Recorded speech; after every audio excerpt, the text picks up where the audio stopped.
Cool, so we're gonna get started. Thanks for coming out. This talk is sponsored by Lawyers Guild and Prison Legal Support Network. More on that later.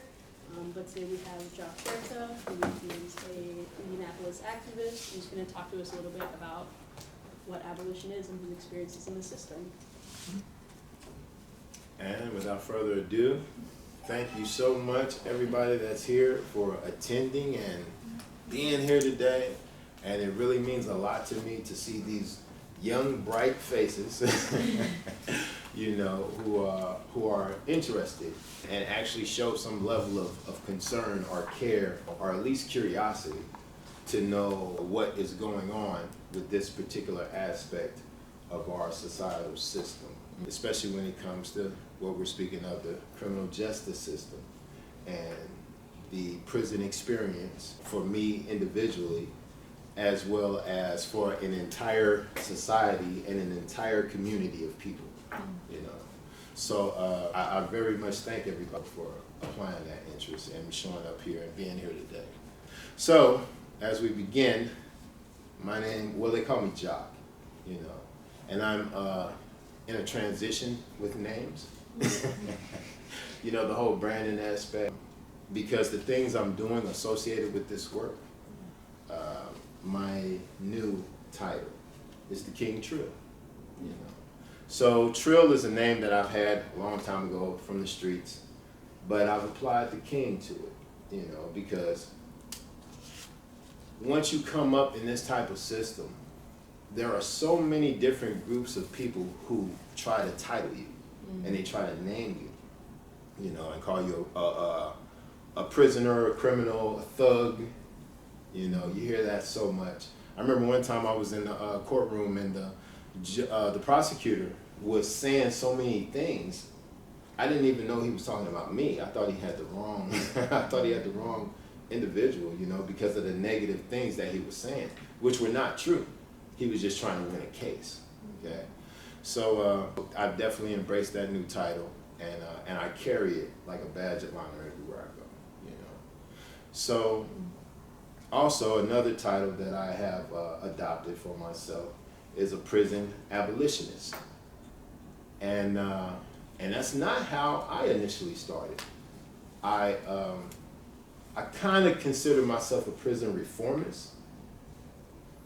And the crazy part is, even after myself personally serving more than 15 years inside state penitentiaries, I still did not even consider the idea of abolishing that whole system.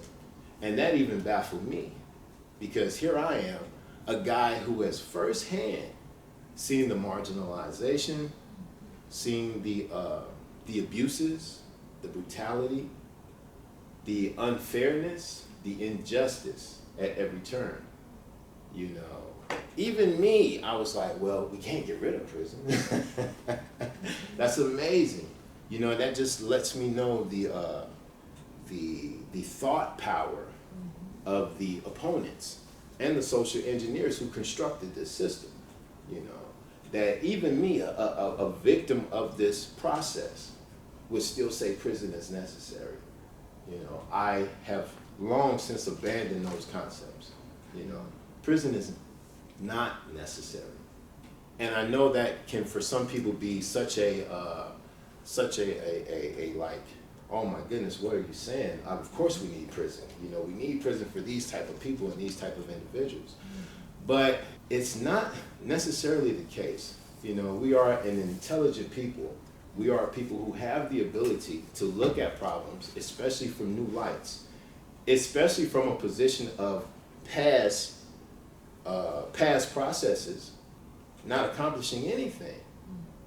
As a matter of fact, going in the opposite direction. You've extended this prison thing, but there's more crime. There's more disorder, you know, there's more lawlessness. How could that be? Everybody should be terrified now. This country locks up more human beings than any other society, any other country, any other continent on the face of the planet, you know. So how can we, who have built this huge monstrous system, how can it still be failing? You know, so maybe it's not failing. You know, maybe it's set to do exactly what it's doing, and we're going to get to that. But I am a prison abolitionist, and it comes to a point where in prison abolition, I began to look at history, and I've seen the past of the penitentiary system, you know, which is a very new construct. Something I didn't know personally. I thought prisons had been here since the beginning of time. You know, the way it's such a mainstay of our social society. I mean, you know, our society and how we operate, but it's relatively new. You know, there were systems already put in place in this society and many others across the world that didn't even have prison at all. You know, there would be different types of things. They would do the stocks, you know, lock people in the stocks for a day. People get to pass by and ridicule them. Oh, this person did this thing wrong, and you know, some even got to throw tomatoes and stuff. I think we should you know. bring that back, maybe. Hey, I bet that would be a big showing for for a lot of people. But you know, and you were made to stay there, and everybody knew what you did, what you done wrong, what you did that went against the societal construct. You were put on display so that that future of those type of actions would be deterred, you know. So then that wasn't the only thing. There were jails established, but those jails were never meant to be something that where you risk losing generations of your family time, bonds with your children, bonds with your mother, your father, the people who have made you, you know, the people who actually do have a say and do have influence, strong influence of making you decide to take a higher step, to elevate yourself, become a better person. Those people are cut off from you when you enter the prison system. And they're cut off for years, you know. My first case was drug dealing, which has been my only cases. I've never had, I did have one robbery, but it was drug related. But all my crimes have been nonviolent. But still in all, I did 15 years behind bars. And I never had kilos. I never met Noriega at the airport. You know, I had 3 grams, 2 grams, 4 grams. And the judge says, well, there's nothing that can be done with you. So we're going to give you 15 years, you know. I remember one time I had X pills that I dropped. I came from a party, and I had a few X pills, maybe 4. I dropped them in the car. I got pulled over, car got searched. They found them. They gave me 4 years. They gave me 4 years. This was in the state of Mississippi, just driving through, you know. And so it's so sad, and I do get so upset a lot because I realize what was done to me in my mind, figuring that I deserve this. This is not true. You know, I've been in there with those people. Those guys, it's so sad because the majority of people in prison need help. You know, they need help. They need an ear that will listen and a shoulder that they can lay their head on, you know. As we was discussing in the past, I mean, I know this is a young crowd, but if anybody's aware of Andy Griffith, remember that old show? All that? Nice little entertaining show, right? And if you remember Andy and Barney, the 2 sheriffs, sheriff and sheriff deputy, they had ties to their communities. They knew everyone who lived there. Everyone knew them. Everyone trusted Andy. Everyone felt comfortable in talking to Andy. Just like the cops today. Nothing like the cops today. Absolutely zero of that. But Andy, if there was a problem here in this neighborhood, here in this household, he knew the people he went there, hey, what's going on? Hey, let's try to, come with me. I'm going to take you down to the jail, not to sign your life away, but to talk to you, but to let you cool off and let us discuss what's the problem. Maybe we can solve it together, What a great system. What a potentially great system that would be. A group of people who had been trained on how to deal with conflict, how to deal with people who are undergoing some type of mental episode, people who knew how to deal with these type of people, and then when those people came into the neighborhood, people wouldn't be so against them, because they know they're not here to destroy. They're not here to take things apart. They're not here to dismantle households and homes and relationships. They're here to reconstruct them and help build them and help make them stronger. They will be well received and well greeted. So with your experiences with the police, like early on, has this always been terrible? Since I was a teenager. Since before I knew what crime was, police made their presence known to me. I can remember being 14, 15, 16 years old, before I sold any drug, before I really was involved in any type of what would you say deviant behavior. Police had already pulled up on me, Hey, don't move, hey.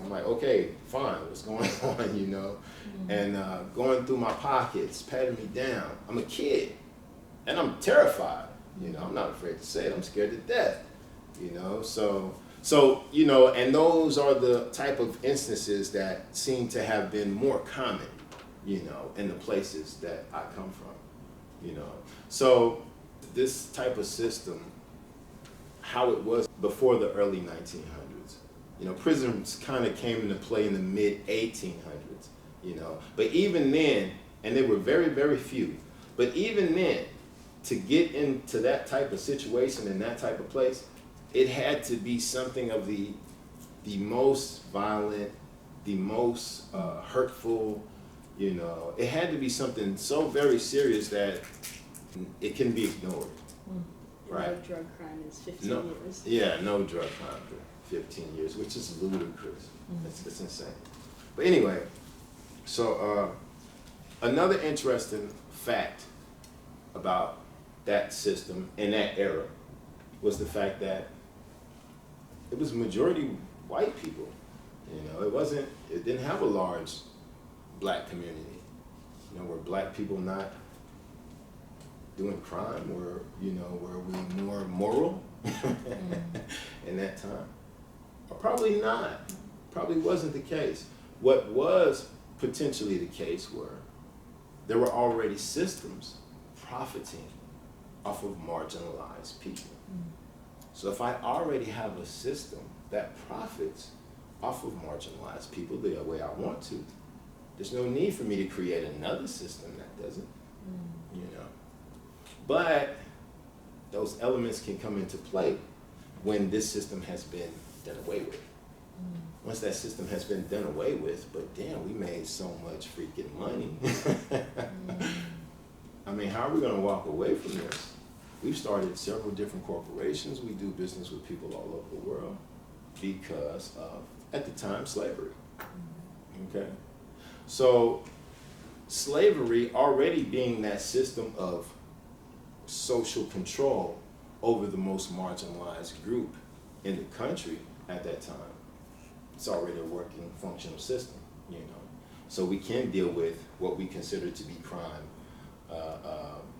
from the counterparts of the social engineers at that time, who happened to be white people, But even those numbers were still minimal and small. There were just very few places that could even be considered a prison. Most places just dealt with jails. But as we entered into the 1900s, the system began to escalate and pick up steam. you know, as well as every other industry within this country at the time. You know, whether it was the steel, you know, whether it was, I mean, whatever industry that was developing during that course of time, all just slowly grew, you know. So then we get to that place where we're entering into the 1960s, I'd say, you know. And if anybody has any type of contrary idea or, you know, anything, I would love to hear it when we get to the question and answer segment. but you know, this is just my take from my personal standpoint, you know, and what I've seen and what my mind brings to thought when I see this little bitty blue ball of a world we live in, you know.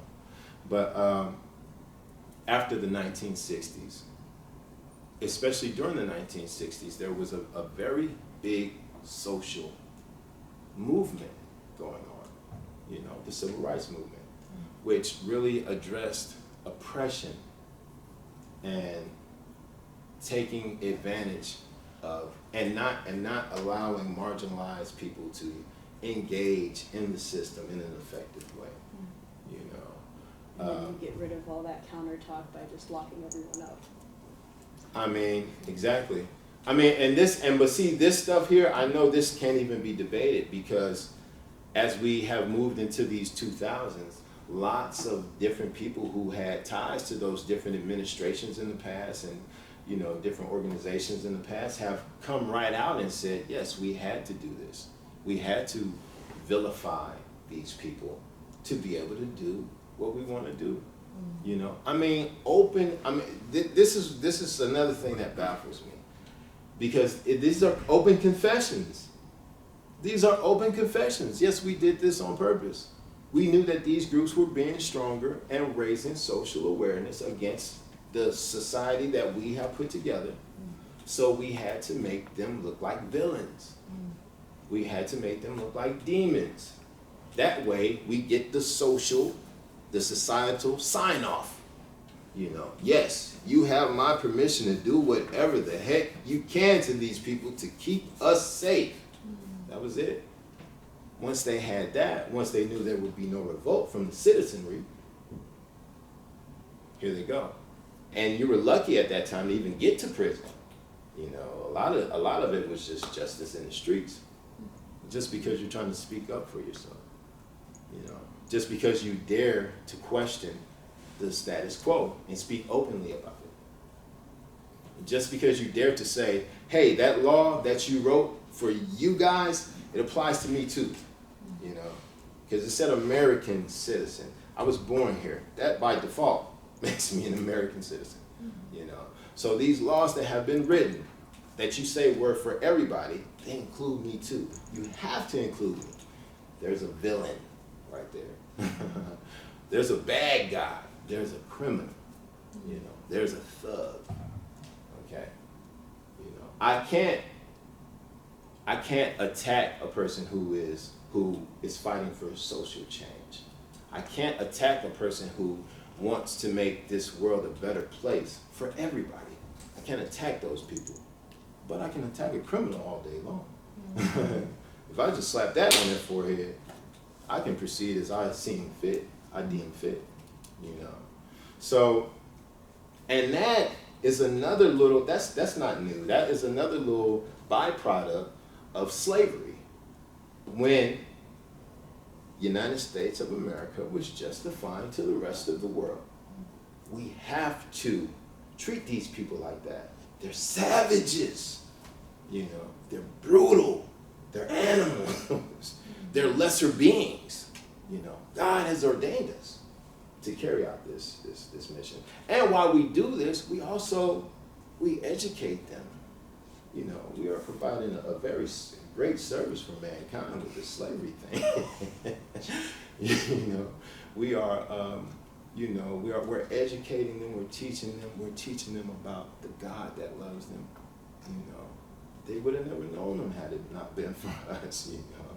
You know, we're even though we weren't allowed to read at that time, you know, that could be death. But still, we're educating them, we're teaching them, we're giving them a work ethic. They're lazy. We're doing all this good stuff for them, you know. So, and then the one that I really, that really, and has been there since the beginning, about the issue of a black man and his capacity to rape, you know, and his capacity to rape white women. That they're lustful beasts, can't control themselves, you know. And it was sold so smoothly. It was purchased with cash, hook, line, and sinker. Oh yes, it has to be done. There's no other choice. They leave us no other choice. We have to hang them. We have to do this. We have to do this. So the reason why I allude to all those things is because these are the seeds that had been planted by the people who were deciding where they felt this country should go, you know, to maintain a great deal of power. If you have 100 Fortune 500 companies with tens and hundreds of thousands of employees and you ain't got to pay nobody $1, you're going to make a huge profit. You know, your profit margin is incredible, you know. So the greed that takes place causes a lot of people to do a lot of bad things, you know, to other people, okay? So now as we move into today, these elements still remain, you know. I've seen myself be vilified, even though my record, my criminal history said this guy's never had a DUI. This guy's never had a possession of a firearm. This guy has never had a single battery. I've never had a single battery in my whole life.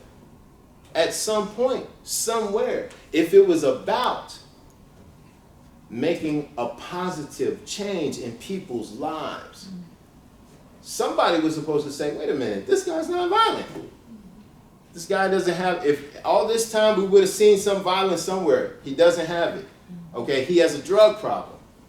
Okay, he has a drug problem, so let's help him address this drug problem that he has so that he can potentially become another ally in society. That was never done. What do you wish, like, your interaction when you were, like, caught with these drugs? Like, what do you wish happened when you touched the system that way? I mean, what I wish happened, to be honest with you, I wish there was a grandmother in there, black or white, who would have said, hey, listen, what you're doing, it will never last you. It will never get you anywhere. Now look, we got 5 places that you can go and apply for a job they're waiting for. You got to be here at 9, you got to be here at 12, you got to be here at 3, and you got to be here at whatever time, you know. If things would have been, it would have been just that simple. I know what works for me. I know what has worked for me, you know. So it would have been just that simple, you know, especially a young kid who's trying to figure life out. That's all it is. You're just a young kid trying to figure out life, you know. But that didn't happen. What happened was the judge said, okay, well, here's another one of those guys. All right, it's your first time. I get it. You're 20 years old. I get it. I'm going to give you 3 years. I'm taking it easy on you. I'm going to give you 3 years. Okay? That was my first time. I got 3 years. Not probation. Not counseling. Not a drug program. 3 years in prison. Okay. Now, I go to prison. Once I get to prison, I'm very angry. Right? Because, and that's a part of it too, and I'm going to get to that. But I was very angry because now, hey, what's wrong with you, man? Get out of here. Get out of here. What do you think you're doing? As a matter of fact, turn around. Get on the ground right now. Get on the ground. You know? I'm like, whoa, what am I doing? Whoa. Okay, fine. I'm on the ground, man. Whatever. You know what I'm saying? Yeah, you know better. I was hoping you'd do something so I can do something to you. All right, whatever, man, whatever. But then you go back to your cell, and the cell is cold, and it's dark, and it's miserable, and you miss everybody you've ever loved. and your heart is in such great despair, and you do nothing, you don't know how to do anything else but be mad. Be mad. It was the first emotion that decided to consistently stay with me in prison. If you wake up in prison, opening your eyes, you're mad. You're upset. All I had was this. I seen the white guy who went up there, he had 2 ounces of cocaine. And just because his was powder, he went home. You know? And just because I had 1 gram of rock, which is the same substance. Only thing was baking soda. That was the only difference. Baking soda made it murderously violent. Now I gotta go. This isn't fair. I know this isn't fair and I'm pissed. But I gotta shut my mouth, you know.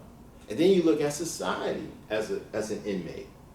You look at society and you see everybody and everybody's going on with their life. And you look at them as what we are if we choose to do nothing. Compliant, accomplices, you know, accomplices. You know, it's the same way the system judges us. If I borrow your car and I go and rob somebody and inadvertently kill them in the aspect of the robbery, you just got a murder charge. That's what, at least that's what this state of Indiana says, you know. So you're an accomplice, you know. We're holding it at the same standard when we reverse it, you know. So society is going right along with this. So they all feel like this.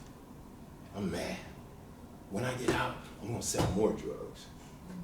When I get out, I'm gonna be ready this time. When I get out, I'm gonna have the money so I can get an attorney, so I can get the heck out, so I can be able to do what I need to do. I'm gonna do even more, you know. Who these cops think they are, who these police think they are, to talk to me like this, like I'm not even a human being, like I'm a byproduct of the system, you know. So all those emotions flare.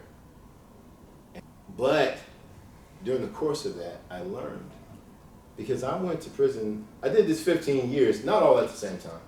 Life installment plan, you know, 3 here, 4 there, 3 more there, almost 5 there, and then 1.5 years here and there, you know, totaling up over 15. Now that's inside hard time. I got probably another 3 on house arrest, if you want to add that in, so let's just say 18.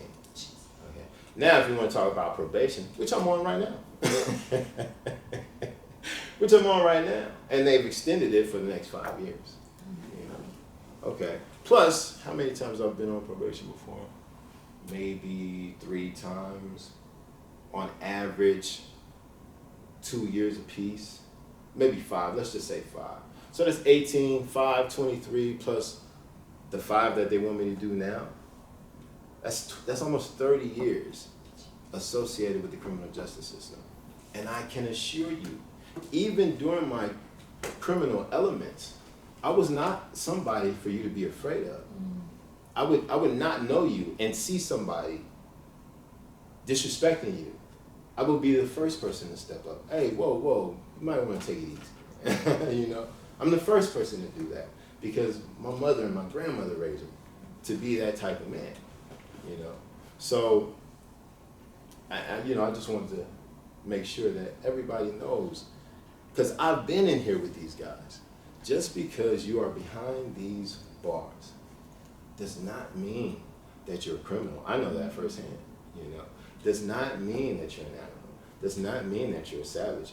If you would actually go in there and look around, you'd be like, oh my God, this looks like a homeless shelter. That's what it looks like, a homeless shelter.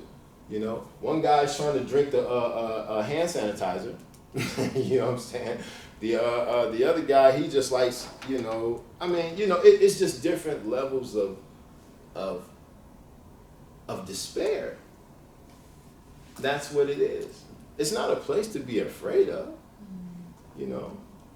The majority of guys in there aren't violent.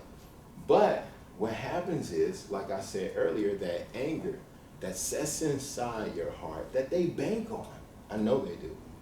They bank on that anger to set inside so that you can come out and you can continue to take part in destroying yourself. I realized that's what they were doing to me. They were manipulating my thought process so that I can destroy myself, make it look as if I'm destroying myself, so they can say to all of you guys, you see, told ya, he don't like it out here. He's been out here 2 years. He's already on his way back. He's an animal, And the layman, not being too experienced with these type of things, what can they do but say, well, this guy's a professional. Apparently he was out here. Apparently he went back. Apparently it's got to be some deficiency. Maybe he does like it. Maybe he is a savage. What did I know? But I'm glad you guys are taking care of it. Okay, so you guys take care of it. Here's your tax money. There you go. Let's keep this thing moving. I got to get to work. I got kids I got to take care of. Let's keep this thing moving. Okay? Until the last time I was in prison, which I did 4 years and 9 months, just a little over 2 years ago. And I said to myself, okay, what is my place in this? Because there's something that I'm doing because I'm not this. I know it's in my heart. I know it's in my soul. I love what's in my heart, So I know I'm not this. So how am I consistently falling for this crap? So I had to take a hard look at myself. Thank God that I have been blessed with the type of mind, and the type of humility that makes me say, hey, somewhere in here you wrong, buddy. So you have to address that. And then once I had that thought process and I started to look in these directions, then these little things started to open up to me. My frequency, I changed my frequency and I tuned it in, Then I started to read the books that the social engineers wrote. And I said, oh man, so these guys wrote the books on all this psychology and all this sociology and social construct and how organizations work together and social dynamics and the push and pull and the upper top to rule over the lower bottom and all this stuff and certain people who do not have financial wealth to attribute into the society, how they can attribute in other ways with their flesh, with their bodies, with their labor, with their presence, When you were engaging with these ideas, was that you still considered yourself like a reformist, or were you like moving to abolition at that point? At that time, I was just a jock reformist. I wasn't thinking about the whole system. I just said, I want out, man. Something's got to give, I want out, So I was a me reformist first at that time. Still wasn't looking at that type of picture. And I'm getting to that because we're going to have a few more minutes. But yeah, so once I started to see that stuff, then these levels of change began to happen. Because I'm looking at stuff, that's a trick. That's a trick right there. I talk to this dude like this, and I do this and I do that, then I'm gone, Because this is the one thing that people don't understand when they see somebody go back to prison. To initially go to prison, you have to commit a crime, something that is written, created by a legislator, established by the Congress of the time, of the state or whatever, and put in the books. And you have to break that law. Then you have to go to prison. Once you go through the system and got the X on your back, you could be late for an appointment. You could have a flat and go to prison. I can be riding with you and not know that you did something 2 months ago. And you're giving me a ride to my job so I can go punch in so I can take care of my kids. The cop pulls us over depending on how he feels. Oh, you're not supposed to even be with this guy. What guy? What you mean? He's just giving me a ride. We're not going to knock off a liquor store. Well, it doesn't matter. You should have known. You're going back to finish your time. 2, 3, 4 probation years. I've seen inmates who were free start smoking K2 and get nervous. They felt like K2 would be better because they like doing harder drugs, but they don't want to do it because they don't want to go back to prison. But that's something in them that says, hey, self-medicate, self-medicate. They're doing this K2 thinking it's going to be cool, but then they notice these same type of addictive feelings coming forward. And then they go to their probation officer. Hey, can you put me in some place that could help me? Nobody is reporting him. He's going for help, you know?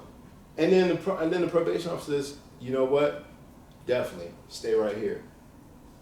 Here come the police. He has to do 4 years backup. All this is true, and this ain't even uncommon. This is the vast majority, you know, when it comes to these situations in these type of cases. And that's what's being done right now. And I know these things firsthand. So once I've developed myself and got myself to a point where I can say, hey, I'm done playing this game, I just want out. I just want to have a life before I die. I'm 51 years old, you know. I just want to have a life before I die and not devote it all to the freaking state of Indiana, you know. But then, as I came out, which brings us to my quick synopsis of what the future of penitentiary would look like. Once I came out, I said, wait a minute, man. It's got my guy Jeremy in there. It's got my little white homeboy Zint still in there. You know what I'm saying? It's got my homie who still ain't getting out for another 15 years. These guys in there, this guy in there. What can I do for them? At least I can tell somebody else, you know. So then I start telling people. But then that's not enough because they're still sitting there. And people do listen. And I'm thankful for that because there was a time when nobody would show up in this room. So I'm thankful for the people who are here. You know, that tells me that there is a type of social awakening that is taking place. And there are people who actually want to just not feel bad about a situation, but know what they can do to get involved, to help start turning this thing around, you know. What do you see the role of like future lawyers to be in this movement? Future lawyers, that is a very interesting one. I want to know what I can do. So. Right. Well, you know, getting me to this point, you know, I am currently involved with IDOCWatch.org. Mm-hmm. You know, IDOCWatch.org, we actively work just overall, just to make the things that inmates, that people, all people who have suffered this system, black, white, male, female, whoever, if you have suffered the horrors of this system, we want to help you. We want to be there for you, you know. We want to assist you, even in the minute ways that we can at this time. But thankful to say, we are growing, you know. And also, I'm the director of Focus Initiative, which is a reentry group, you know. So people who are coming out of prison now, then we have them in our circles, and we try to influence them with this type of thought process. And especially when they see people like me. Like, man, I can't imagine Jock ever being in prison. No, bro, I was in there for a good while, you know. So they say, so that gives them a hope. That gives them a little hope, you know. So that forces me into this line and step, because I cannot be the factor that causes another brother or sister to stumble. You know, I do not want to be that. You know, I forever want to be that person that causes them to say, well, I don't have an excuse no more because he's doing it. You know, it's not done. He's still going through it. But damn it, he's doing it again today. You know, so that's the impact with that. And just to address this very briefly, what I feel about the future of prison. They've shown us. We went from, back in the 80s, from how many, I'm sorry not to have all my numbers perfectly logged right now, but just a few 100,000 prisoners, you know. Then we entered the drug epidemic, you know. We had to get, they called us super predators. They call me another title. You see what I'm saying? Another label. A label that is sold to the community and society, you know, so that, hey, he's a predator, a super predator, you apex. And then everybody said, oh my God, he's a cop, he knows. He knows what a super predator looks like, okay? That is him, you know.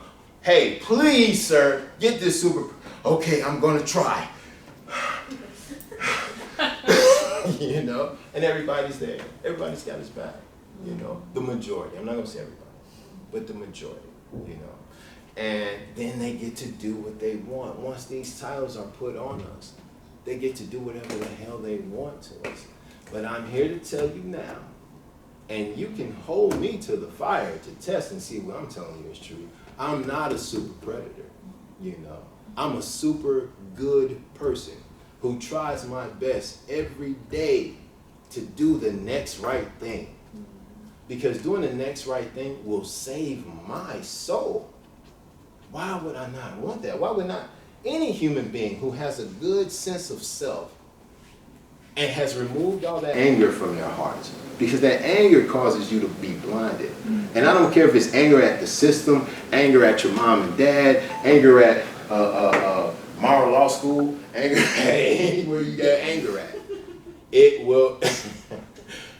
will, in the long term, destroy you. You know, there's no question about it. But as we see the future of this, we see the expansion. Right now, we have over 2.5 million people locked up. Over 2.5 million? Come on. Are you serious? Then we have over 5 million on some type of home detention, some type of probationary supervision where you dismissed all your rights. We can come to your home at any time. We find a beer in the garbage can that's been there when your buddy stopped by and you told him, hey, get that out of here. Oh, I'm sorry, man, and he threw it away. They find that in your trash can. You're going back to prison. Prison is a system that several different huge corporations work together, you know. Some of the biggest corporations in the world, you'd be surprised. We've even moved into this privatization of penitentiaries, you know. And I went to a private prison, CCA, one time because Indiana was so stuffed here, they sent me to Kentucky. I got to CCA down there. And I was so blinded at the time, I said, hey, this is it. I got a PlayStation in my cell? What the hell? I can buy a guitar off a commissary? What? A keyboard? Oh man, this is the way you do time right here. You see? Because they need that. They need to get that here. They need me to be willing to subjugate myself to them. You know? Don't fight us, bro. Here's a guitar. Here's a keyboard for you, man. You know, we know you like that music stuff. There you go. You know? How disgusting. And it hurts me that I fell for it. I bought it. I can't be mad at nobody who hasn't even gone through the experience. A lot of people who are in my position are. I'm not, you know. Because I know if they trick me, they gotta be having the wool over your eyes, you know. That's why I'm here. That's why I will rush and run to speak and talk to anybody, anywhere, so that these messages can be heard and people can hear them firsthand. Because if we do nothing, I guarantee you by the year 2040, we're gonna be looking at 6 million incarcerated.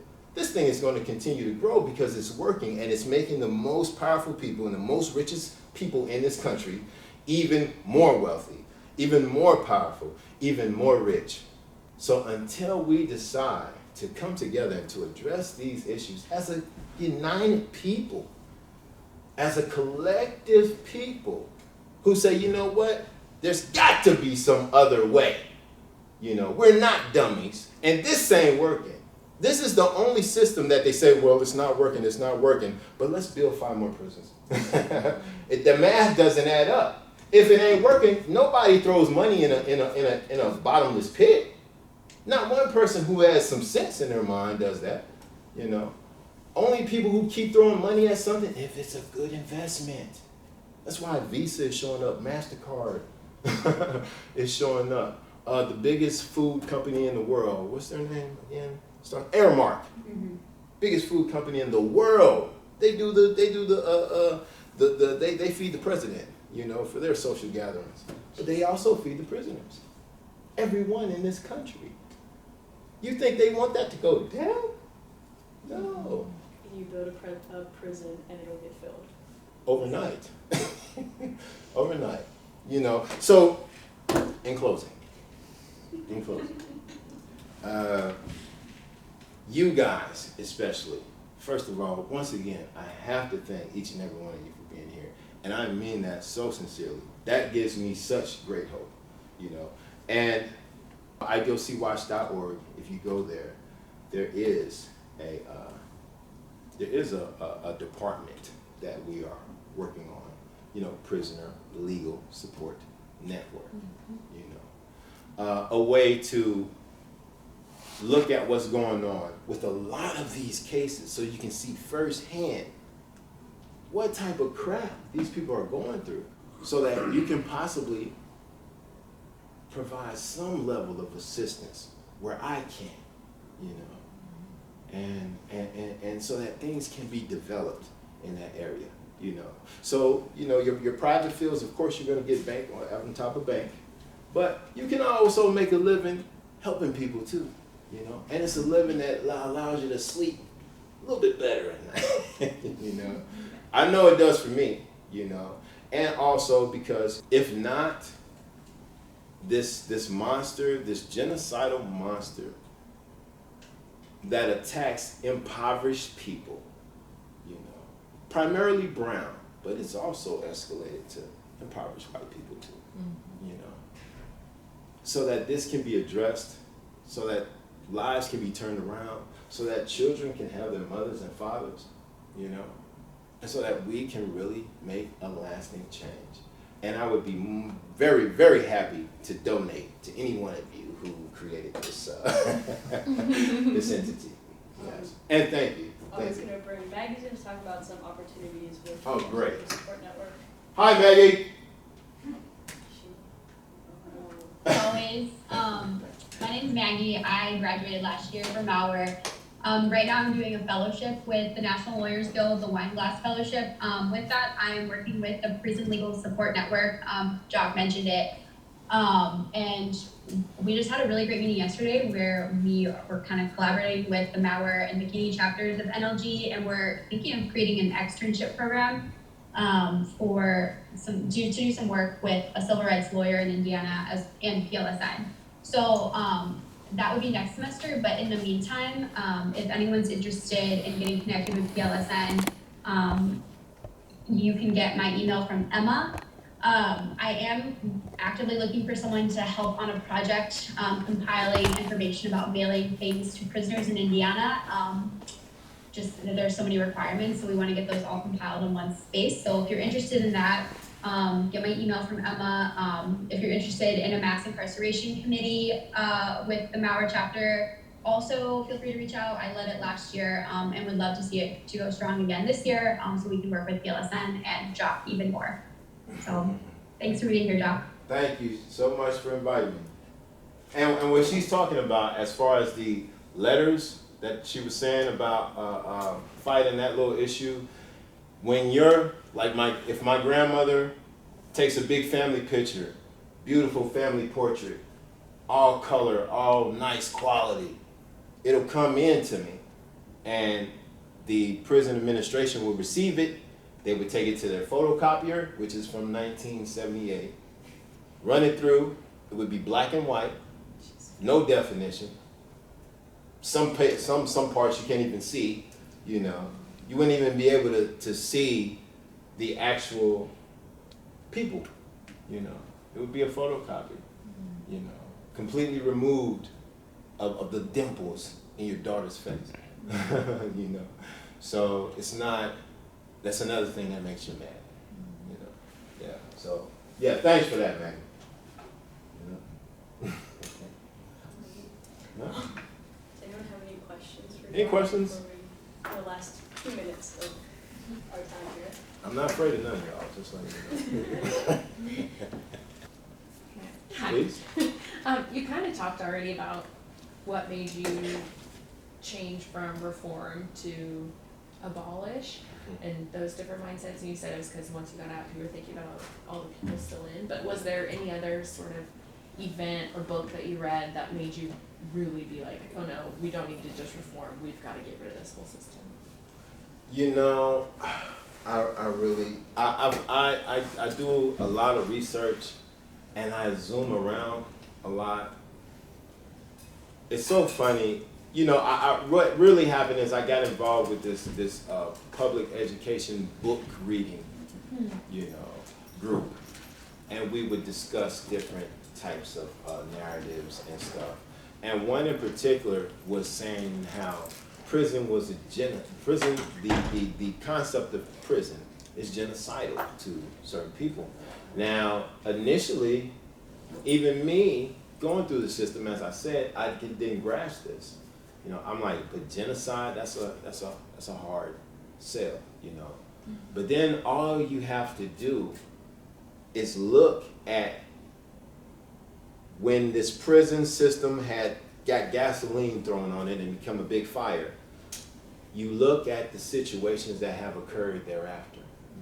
Drugs came into the community, bringing money in poverty-stricken areas and locations. Very few people are going to turn away from that just because of the need.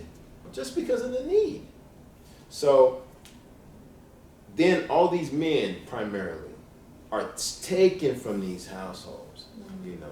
And then we're known as deadbeats and all this stuff, you know. But we were doing what we doing to, not to buy the new Tesla, but to send kids to college so they wouldn't have to do it, you know, and to take care of home and to have a nice house and to have a nice this and nice that. But when all these black and brown people are stripped from these communities, then all these women have to work double time, triple time, and all these children have to grow up alone and make some of the most horrifying decisions of their life that they are not mentally and emotionally prepared to make. And not understanding what a man is because they haven't, see, that's the fortunate thing for me. I grew up with my father there. You know, I know what a man is. I've seen how he acted and how he carried himself and how he took care of home and the things that he did. So, but you strip that from so many households during this time, and then you look at what we have today and where those young people who grew up in those eras are today. You know, a lot of them, we look at the situation in Chicago, that is a literal genocide. You know, these guys have high-powered weapons and they kill each other daily and brag about it.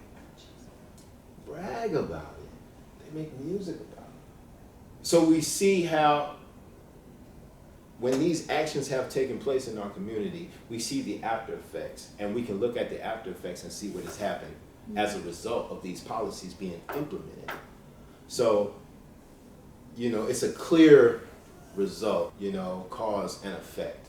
And people are dying. Drug overdoses, all-time high. Suicide rates in poverty-stricken communities, suicide was never an issue. Imagine that, you know. But now, because of the breakdown of what this type of system has caused in these communities, we got all type of people killing each other like never before. And then, what about the ones who just say, well, you know what? This reality hurts a little too much for me. I'm just going to lose myself in a bottle. I'm just going to lose myself in a drug. I'm just going to lose myself in this, that, or the other self-destructive behaviorism that is just going to take me out of me until I'm getting ready to get shipped out to the next life. So we see the genocidal effects that came in directly as a result of prison being, the ante being upped on raising the penitentiary system and making it bigger and stronger than ever before. People are dying as a result, you know, and nothing's being done. The crime rates aren't going down. It hasn't made us safer. If we had systems in place that really address the needs of the people, just imagine, if I'm not hungry, I have no reason to take your food. I'm not hungry. But if I hadn't eaten in 4 days, you know, I see a few meals, you know. I mean, that's just a natural thing in anybody who goes without the basic needs of human life, you know. Anybody is capable of a crime. Anybody is capable of doing the wrong act, you know, that society frowns upon if you're in the position where that becomes a possible necessity of action, you know. So we can't just dismiss this anymore. And I feel we can no longer be complicit. I refuse. I'd rather die, to be honest. I'd rather die than to be complicit any longer. I have no choice, you know. So yeah, to answer your question, a little longer. That's wonderful, thank you. But yeah, anything else? Anybody? Before this party is over? I have a question. What's that, boss? Because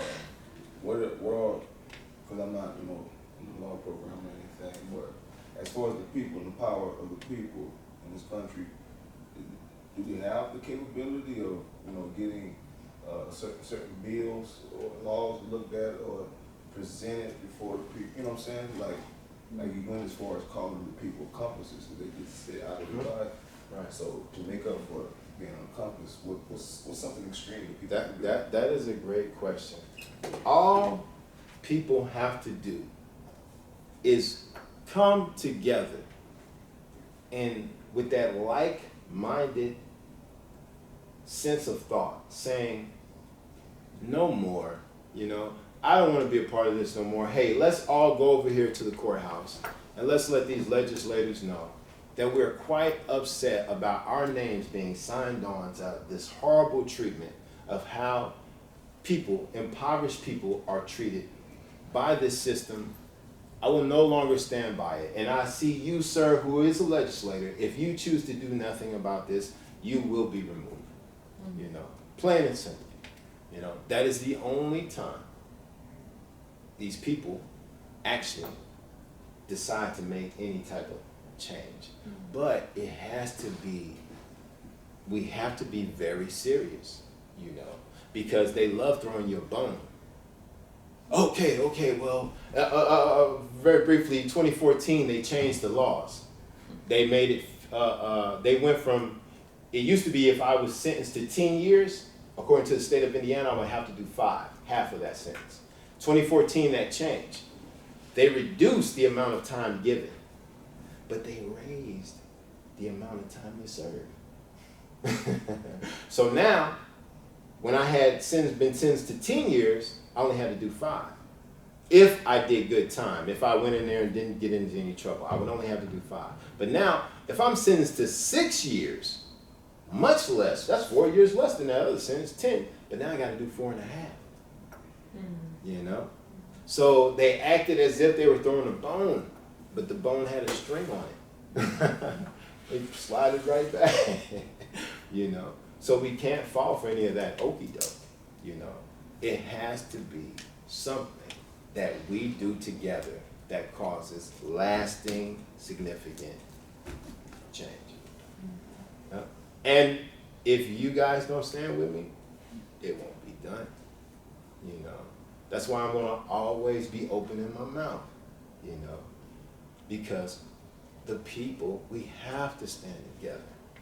And if we stand together and we are adamant, like every other, the people are the ones who rule. A lot of times we forget that. You're not gonna represent us this way. It comes to an end today. Those people listen. They listen to that. But it's gotta be a real cry, It's gotta be a war cry, If it's just something, well, we think this is wrong for these reasons, and if you don't mind, we can. If that, oh yeah, right this way. Right this way. Here's a Twinkie. And we're gonna see about this pretty soon. You know, if we come like that, Can we nothing's please gonna have be less done. prisons? Can we please have less prisons? Very timely, very well. Exactly. So definitely, great question, man. Yeah. And we are out of time. And we're out of time. Thank you. Thank y'all so much. I appreciate it. I hope I gave you guys something at least to think about. Yes. Always. Oh, thank you.